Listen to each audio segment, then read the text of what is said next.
Welcome to the News Hour. The director of the Secret Service, Kimberly Cheadle, resigned today, 10 days after a stunning security failure nearly led to the assassination of former President Donald Trump.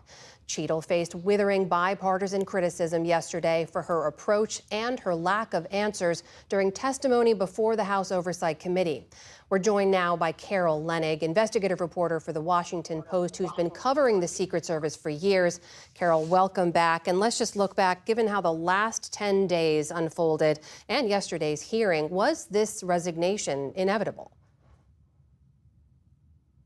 You know, the first day of the shooting, I wouldn't have said inevitable, but it became increasingly obvious that she had not just lost the Republicans who were following her, almost chasing her at the RNC, but she had lost the support inside her own agency. People that I spoke to who were defending her on the night of the shooting and saying, you know, this was a security failure, no question about it, but it can't be totally on her head. They changed their tune and felt very differently.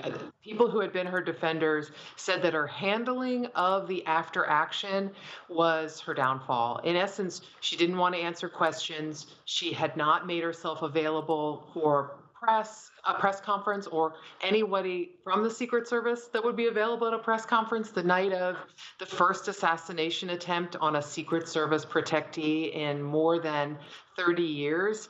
And that some of her public statements, Amna, were also embarrassing to the agency.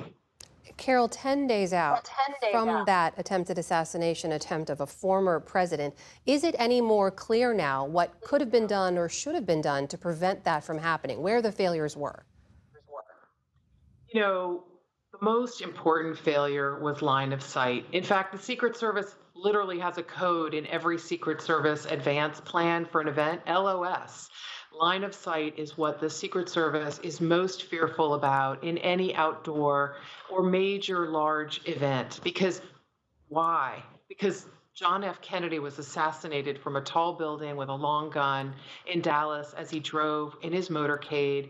And those buildings around the motorcade route had not been secured. Nobody had checked to see, was there a gunman on high?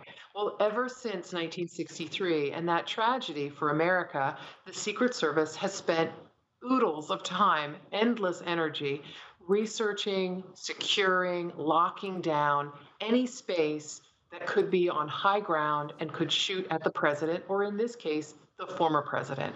And that failure is essential. The second failure appears to be somewhere in the outer perimeter. The way in which the Secret Service advised, instructed, or created a security plan for local police on that outer perimeter outside the rally, because some communication breakdown occurred between the time an hour before the rally got started, before Trump took the stage. Local police had flagged Thomas Matthew Crooks, the gunman, as acting suspiciously, and later flagged him again as a person with a rangefinder.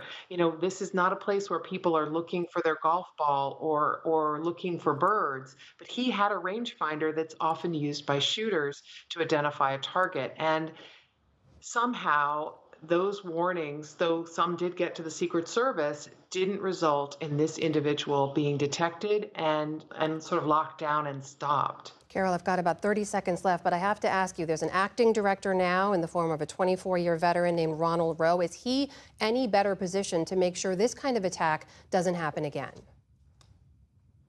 Ron Rowe has a lot of accolades behind him from agents that I've spoken to, and not just today, but in the 10 years that I've been writing about the Secret Service. A lot of people feel very solid about him and his experience.